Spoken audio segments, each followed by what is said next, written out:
Приветствую, уважаемые натуралисты! С вами канал ЗУ. Мы собираем большую видеоэнциклопедию про все виды животных планеты. Любите природу вместе с нами. Подписывайтесь и ставьте лайки. Они помогают узнать о мире животных большему количеству людей. Тибет – это загадочное место. Там, где-то в горах, скрывается вход в Шамбалу, любимую мною волшебную страну. По горам и равнинам Тибета бегают смешные тибетские лисы, которые охотятся на прототипов покемонов пищух, а местных жителей кормят огромные яки. Про всех этих животинок есть ролики. Вот и для нашего сегодняшнего гостя Тибет тоже дом родной. Встречайте тибетского мастифа, древнейшую породу рабочих собак,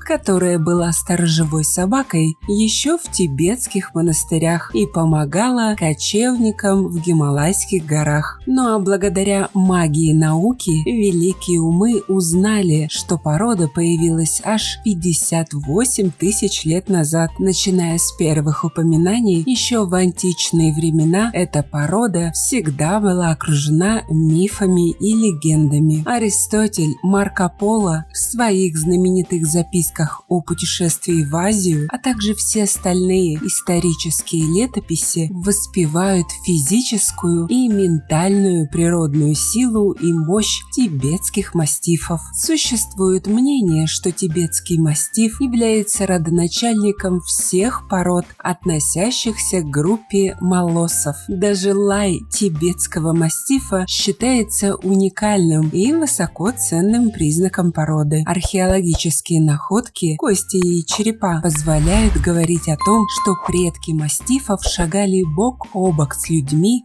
еще в каменные и бронзовые века. Что касается упоминаний породы в письменных источниках, они датируются первой половиной XII века. Именно географическая удаленность Тибета стала причиной, по которой породе удавалось сохранять оригинальные черты на протяжении целых тысячелетий. На сегодняшний день тибетский мастиф – это одна из редких пород собак, хотя в России популярность мастифа растет. Однако в связи с этой редкостью цена щенка может кусаться, поскольку стартует от 50 тысяч рублей и выше. Породистые малыши обойдутся в 160 тысяч рублей. Тело мастифа и правда прямо-таки пышет первобытной мощью. Высокие и мускулистые, до 80 килограммов весом, они покрыты таким количеством шерсти, что напоминают скорее теплую плюшевую игрушку, чем настоящую собаку. Тибетцы – это отличные сторожа, которые ревностно охраняют территорию и своих близких от любого подозрительного объекта, ну или субъекта. А громкий и пугающий лай, помноженный на размеры, превращает его в создание, которого побаиваются даже волки. Еще один плюс львиноподобного собакина в том, что ему глубоко плевать, в каких погодных условиях ему придется охранять добро. Животное, издревле привыкшее к суровым условиям гор, способно спокойно спать даже в снегу. Густой подшерсток защитит мастифа от любых морозов. В древности, кстати, эта особенность была как раз кстати. Из собачьей шерсти делали теплые вещи, которые в горах Тибета просто необходимость. Однако у всего есть обратная сторона. Втереться к мастифу в доверие непросто. Для этого нужны знания собачьей психологии и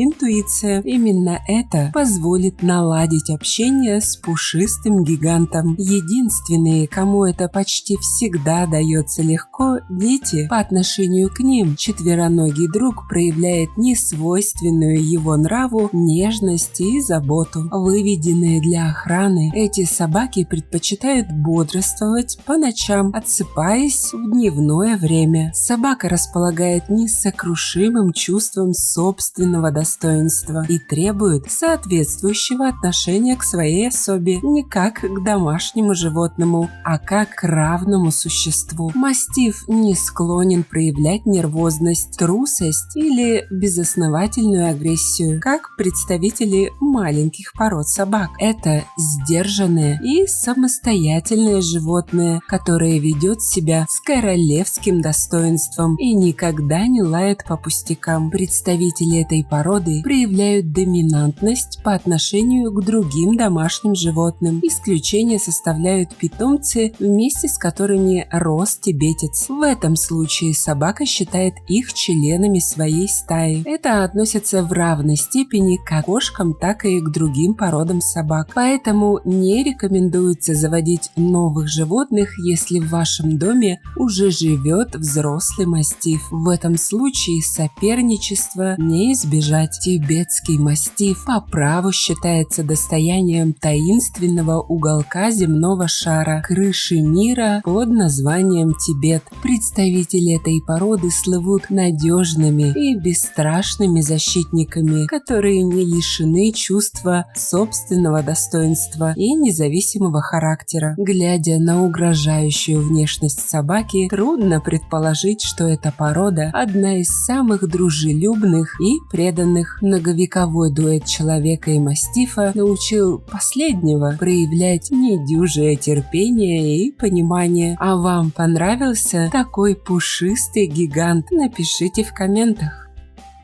Становитесь спонсорами проекта всего за 99 рублей в месяц. Этим вы поможете популяризировать зоологию, что очень важно в современном мире. Также обращаю ваше внимание на то, что у нас появились дизайнерские брендовые футболки от канала. Приобрести их можно по ссылкам в описании к видео. Спасибо, что посмотрели этот ролик. Не забывайте ставить лайки, писать комментарии о том, какого бы животного вы хотели бы увидеть в следующем видео и делиться этим видео с друзьями. Это очень помогает развитию нашего небольшого сообщества. Подписывайтесь на наши паблики по ссылкам в описании к видео. Там много интересного. С вами был канал о животных ЗУ. Мы собираем большую видеоэнциклопедию про все виды животных планеты. Любите природу вместе с нами. До скорых встреч!